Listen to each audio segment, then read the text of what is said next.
നമസ്കാരം, ഏവർക്കും pre market റിപ്പോർട്ട്സുകളിലേക്ക് സ്വാഗതം. ഇന്ന് മാർച്ച് 2, 2026 തിങ്കൾ. അങ്ങനെ ഇന്ന് മുതൽ നമ്മൾ പുതിയൊരു കലണ്ടർ മാസത്തിലേക്ക് പ്രവേശിക്കുകയാണ്. വെള്ളിയാഴ്ച നമ്മുടെ മാർക്കറ്റ് അടച്ചതിന് ശേഷം ഇന്ത്യയുടെ GDP ഡാറ്റ മാർക്കറ്റ് എക്സ്പെക്ടേഷനേക്ക് ബീറ്റ് ചെയ്തുകൊണ്ട് ബെറ്റർ ആയിട്ട് വന്നതിനെ തുടർന്ന് ഗിഫ്റ്റ് നിഫ്റ്റിക്ക് പിന്നീട് 90 പോയിന്റുകളുടെ നേട്ടത്തോടുകൂടി വ്യാപാരം അവസാനിപ്പിക്കുവാനും സാധിച്ചു. എങ്കിലും നമുക്ക് എല്ലാവർക്കും അറിയാവുന്ന പോലെ തന്നെ നിലവിലെ സാഹചര്യം അനുസരിച്ച് ഇന്നത്തെ നമ്മുടെ ഓപ്പണിംഗ് റേഞ്ച് കണ്ണു തന്നെ അറിയേണ്ടിയിരിക്കുന്നു. അവയെക്കുറിച്ചൊക്കെ വിശദമായി തന്നെ നമുക്ക് ഈ വീഡിയോയിൽ പരിശോധിക്കാം. IT സെക്ടറിന് നേട്ടം തുടരുവാനായെങ്കിലും ഓട്ടോ, ഫൈനാൻഷ്യൽ, FMCG സെക്ടറുകളിൽ ഉടലെടുത്ത അതിശക്തമായ സെല്ലിംഗ് പ്രഷറിന്റെ ഫലമായിട്ട് വെള്ളിയാഴ്ച ഇന്ത്യൻ മാർക്കറ്റിന് ശക്തമായ നഷ്ടത്തോടുകൂടി തന്നെ വ്യാപാരം അവസാനിപ്പിക്കേണ്ടി വന്നു. കൂടാതെ നമ്മൾ ഇന്നലെ കണ്ട പോലെ തന്നെ വിദേശ ധനകാര്യ സ്ഥാപനങ്ങൾ 7000 കോടി രൂപയ്ക്ക് മുകളിൽ സെല്ലിംഗ് നടത്തിക്കൊണ്ട് ഫെബ്രുവരി മാസവും ഇന്ത്യൻ ക്യാഷ് മാർക്കറ്റിൽ നെറ്റ് സെല്ലേഴ്സ് ആയിട്ട് തുടരുകയാണ് ഉണ്ടായത്. ഇന്നത്തെ നമ്മുടെ മാർക്കറ്റിലേക്ക് സ്പെസിഫിക് ആയിട്ട് വന്നു കഴിയുമ്പോൾ ഇന്ന് പ്രത്യേക സാഹചര്യം നിലനിൽക്കുന്നതിനാൽ തന്നെ ഇന്ന് മാർക്കറ്റ് ടെക്നിക്കലായിട്ട് വർക്ക് ചെയ്യാനുള്ള സാധ്യതകൾ വളരെ വിരളമാണ്. ഇമോഷണലി ആക്ട് ചെയ്യാനാണ് ഇന്ന് മാർക്കറ്റിൽ സാധ്യതകൾ ഏറെയും. എങ്കിൽ കൂടിയിട്ടും അനലിസ്റ്റുകളുടെയും എക്സ്പേർട്ടുകളുടെ അഭിപ്രായ പ്രകാരം 25,000 എന്ന ലെവൽ നിഫ്റ്റിയെ സംബന്ധിച്ചിടത്തോളം ഡൗൺ സൈഡിലേക്ക് സൈക്കോളജിക്കൽ സപ്പോർട്ട് ആണെങ്കിൽ കൂടിയിട്ടും തുടർന്ന് long support trend line area ആയ 24,850 എന്ന ലെവലും ഡൗൺ സൈഡിലേക്ക് നിഫ്റ്റിക്ക് ക്രൂഷ്യലാണ്. ഈ ലെവലും ഇന്ന് നിഫ്റ്റി ബ്രേക്ക് ചെയ്യുകയാണെങ്കിൽ തുടർന്ന് ഫെബ്രുവരി മാസം 1-ാം തീയതിയിലെ ലോ ആയ, അതായത് ബഡ്ജറ്റ് ഡേയുടെ ലോ ലെവലായ 24,571 എന്ന ലെവൽ നിഫ്റ്റിയെ സംബന്ധിച്ചിടത്തോളം ഇന്ന് ഡൗൺ സൈഡിലേക്ക് ക്രൂഷ്യലുമാണ്.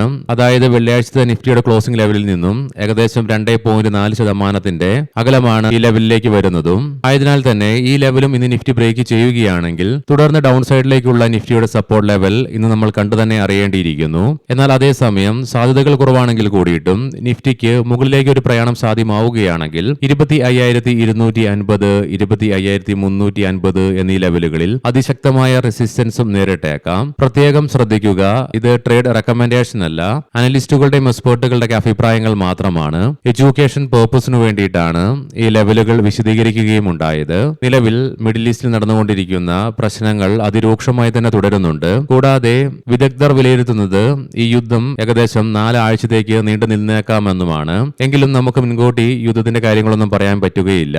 എപ്പോൾ വേണമെങ്കിലും ഇതിനൊരു അയവോ അല്ലെ വിരാമമോ സംഭവിക്കാം. ചിലപ്പോൾ ഒരുപക്ഷെ ഇത് നീണ്ടുപോകാനുള്ള സാധ്യതകൾ തള്ളിക്കളയാനാവുകയില്ല. കാരണം റഷ്യയും ഉക്രൈനും തമ്മിലുള്ള യുദ്ധം നമ്മൾ കണ്ടതാണ്. ഒരു മാസം കൊണ്ട് യുദ്ധം നിർത്തുമെന്ന് പറഞ്ഞിട്ട് ഇപ്പോൾ 3 വർഷത്തിലേറെ കാലമായിട്ടും യുദ്ധം നിർത്താനായിട്ടും സാധിക്കുകയുണ്ടായില്ല. അതുകൊണ്ട് തന്നെ യുദ്ധത്തിന്റേതായ കാര്യങ്ങൾ നമ്മൾ നോക്കിക്കണ്ടാതെ തന്നെ അറിയേണ്ടിയിരിക്കുന്നു. കൂടാതെ വരുന്ന പുതിയ റിപ്പോർട്ടുകൾ പ്രകാരം നിലവിൽ നടന്നുകൊണ്ടിരിക്കുന്ന യുദ്ധത്തെ തുടർന്ന് UAE സ്റ്റോക്ക് മാർക്കറ്റ് ഇന്നും നാളത്തേക്കും 2 ദിവസത്തേക്ക് അവധി പ്രഖ്യാപിച്ചിട്ടുണ്ട്. കൂടാതെ നാളെ ഹോളിയോടനുബന്ധിച്ച് ഇന്ത്യൻ മാർക്കറ്റിന് അവധിയാണ്. അതുകൊണ്ട് തന്നെ എസ്പെഷ്യലി F&O പൊസിഷൻസ് ഒക്കെ ക്യാരി ഫോർവേഡ് ചെയ്യുന്നവർ ഇങ്ങനെയുള്ളൊരു സാഹചര്യത്തിൽ കുറഞ്ഞത് ഒരു 10 പ്രാവശ്യമെങ്കിലും ചിന്തിച്ചിട്ട് ക്യാരി ഫോർവേഡ് ചെയ്യാൻ വേണ്ടി ശ്രമിക്കണം. ഇന്ന് ഇന്ത്യയിൽ നിന്നും പ്രധാനപ്പെട്ട മാക്രോ ഇക്കണോമിക് ഡാറ്റകളുടെ റിലീസ് ഒന്നും തന്നെയില്ല. എന്നാൽ നാളെ ഇന്ത്യൻ മാർക്കറ്റിന് അവധിയാണെങ്കിൽ കൂടിയിട്ടും ചില പ്രധാനപ്പെട്ട ഡാറ്റകളുടെ റിലീസ് ഉണ്ട്. അതായത് നാളെ രാവിലെ 10:30 ഫെബ്രുവരി മാസത്തെ HSBC മാനുഫാക്ചറിംഗ് PMI ഡാറ്റയുടെ റിലീസ് ഉണ്ട്. തുടർന്ന് വൈകുന്നേരം 4 മണിയോടുകൂടി ജനുവരി മാസത്തെ ഇൻഡസ്ട്രിയൽ പ്രൊഡക്ഷൻ ഡാറ്റയുടെയും മാനുഫാക്ചറിംഗ് പ്രൊഡക്ഷൻ ഡാറ്റയുടെയും ഇയർ ഓൺ ഇയർ ബേസിസിലുള്ള ഡാറ്റകളുടെ റിലീസ് നടക്കാനിരിക്കുന്നു. അതേപോലെ ഇന്ന് പ്രധാനപ്പെട്ട ഗ്ലോബൽ ഇവന്റുകൾ ഒന്നും തന്നെ ഇല്ലെങ്കിൽ കൂടിയിട്ടും നാളെ ഉച്ചയ്ക്ക് 2:30 ഇറ്റലിയിൽ നിന്നും 2025 വർഷത്തെ ഫുൾ ഇയർ GDP ഗ്രോത്ത് റേറ്റിന്റെയും മാത്രമല്ല ഗവൺമെന്റ് ബഡ്ജറ്റ് വാല്യൂവിന്റെയും റിലീസ് നടക്കാനിരിക്കുന്നു. തുടർന്ന് രാത്രി 8:30 US നിന്നും ഫെബ്രുവരി മാസത്തെ ISM മാനുഫാക്ചറിംഗ് PMI ഡാറ്റയുടെ റിലീസ് നടക്കാനുണ്ട്. ലീഡിംഗ് ആയ എല്ലാ ADR സ്റ്റോക്സിനും വെള്ളിയാഴ്ച നഷ്ടത്തോടുകൂടി തന്നെ വ്യാപാരം അവസാനിപ്പിക്കേണ്ടതായിട്ടും വരികയുണ്ടായി. ഇൻഫോസിസ് ADRന് 1.25%, വിപ്രോ ADRന് 1.25%, ആക്സിസ് ബാങ്ക് ADRന് 1.25%-നടുത്തും നഷ്ടത്തോടുകൂടി വ്യാപാരം അവസാനിപ്പിക്കേണ്ടി വന്നപ്പോൾ ഡോക്ടർ റെഡ്ഡീസിനും 1.25%-ലേറെയും, HDFC ബാങ്കിന് 0.5%-നടുത്തും, ICIC ബാങ്കിന് 0.25%-ലേറെയും നഷ്ടം നേരിടേണ്ടതായിട്ടും വന്നു. ഇനി നമുക്ക് ഗ്ലോബൽ മാർക്കറ്റുകൾ പരിശോധിക്കാം. വെള്ളിയാഴ്ച US മാർക്കറ്റില് റിലീസ് ചെയ്യപ്പെട്ട PPI ഡാറ്റ മാർക്കറ്റ് എക്സ്പെക്ടേഷൻ കൺസോളിഡേഷനെയൊക്കെ നിരാശപ്പെടുത്തിക്കൊണ്ട് വന്നതിനാൽ തന്നെ S&P 500-ന് 0.5%-നടുത്തും നാസ്ഡാക്കിന് 1%-നടുത്തും നഷ്ടത്തോടുകൂടി വ്യാപാരം അവസാനിപ്പിക്കേണ്ടതായിട്ടും വന്നു. കൂടാതെ ഇന്ന് വ്യാപാരം പുനരാരംഭിച്ച യുഎസിലെ ഡോ ജോൺസ് ഫ്യൂച്ചർ 0.25% അഥവാ 350 പോയിന്റുകളുടെ നഷ്ടത്തോടു കൂടിയിട്ടാണ് വ്യാപാരം പുനരാരംഭിച്ചിരിക്കുന്നത്.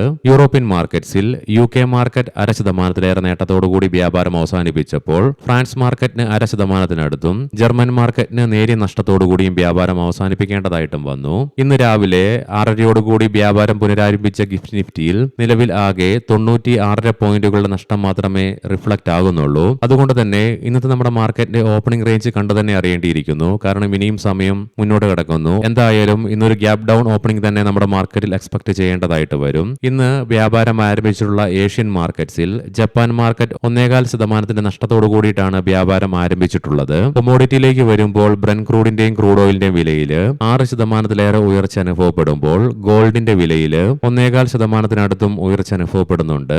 ബ്രന്റ് ക്രൂഡിന്റെ വില $71.51 പെർ ബാരൽ എന്ന നിലയിലായിട്ടും ക്രൂഡ് ഓയിലിന്റെ വില $71.07 പെർ ബാരൽ എന്ന നിലയിലുമായിട്ടാണ് വ്യാപാരം നടത്തിക്കൊണ്ടിരിക്കുന്നത്.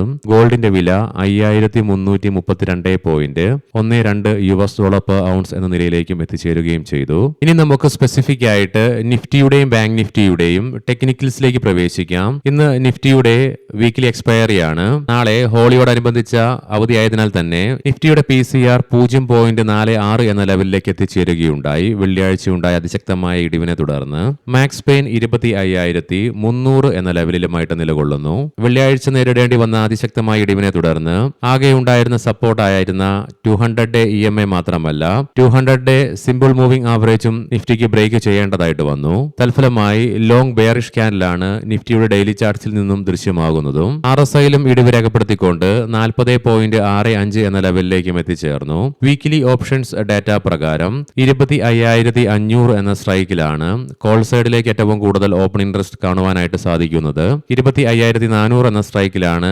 അതേസമയം ഏറ്റവും കൂടുതൽ കോൾ റൈറ്റിംഗ് നിലവിൽ കാണുക. പുട്ട് സൈഡിലേക്ക് 25,000 എന്ന സ്ട്രൈക്കിലാണ് ഏറ്റവും കൂടുതൽ ഓപ്പൺ ഇൻട്രസ്റ്റ് കാണുവാൻ സാധിക്കുന്നതെങ്കിലും 25,100 എന്ന സ്ട്രൈക്കിലാണ് ഏറ്റവും കൂടുതൽ പുട്ട് റൈറ്റിംഗ് നിലവിൽ കാണുക.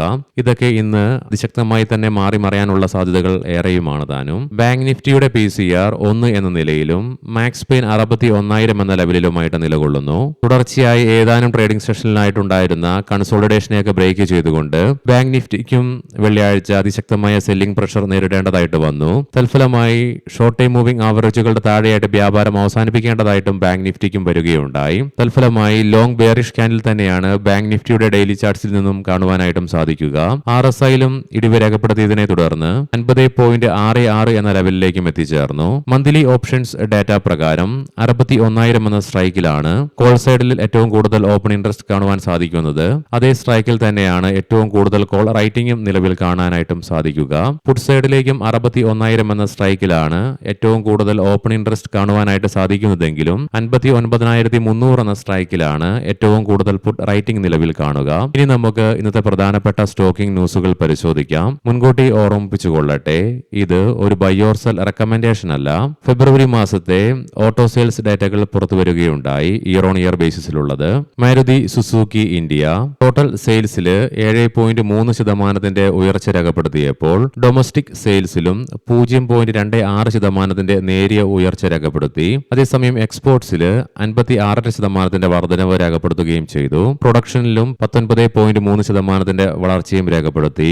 ഹ്യുണ്ടായി മോട്ടോർ ഇന്ത്യ ഫെബ്രുവരി മാസത്തെ എക്കാലത്തെ മികച്ച സെയിൽസ് ഡാറ്റയാണ് കമ്പനി പുറത്തുവിടുകയുണ്ടായത്. ടോട്ടൽ സെയിൽസിൽ 12.6% വർധനവും എക്സ്പോർട്സിൽ 24.8% ഉയർച്ചയും ഡൊമസ്റ്റിക് സെയിൽസിൽ 9.8% ഉയർച്ചയും രേഖപ്പെടുത്തുകയുണ്ടായി. ഹീറോ മോട്ടോർ കോർപ്പ് ടോട്ടൽ സെയിൽസിൽ 43.8%ന്റെയും ഡൊമസ്റ്റിക് സെയിൽസിൽ 44.7% വർധനവ് രേഖപ്പെടുത്തിയപ്പോൾ എക്സ്പോർട്സിലും 34% ഉയർച്ചയും രേഖപ്പെടുത്തി. Tata Motors commercial vehicles total സെയിൽസിൽ 32% വർധനവും ഡൊമസ്റ്റിക് സെയിൽസിൽ 32.8% ഉയർച്ചയും രേഖപ്പെടുത്തിയപ്പോൾ എക്സ്പോർട്സിലും 17.9% ഉയർച്ചയും രേഖപ്പെടുത്തി. Tata Motors passenger vehicles total സെയിൽസിൽ 35%, ഡൊമസ്റ്റിക് സെയിൽസിൽ 34% വർധനവ് രേഖപ്പെടുത്തിയപ്പോൾ എക്സ്പോർട്സിൽ 167%, ഇലക്ട്രിക് വെഹിക്കിൾസിന്റെ സെയിൽസിൽ 57% വർധനവും രേഖപ്പെടുത്തി.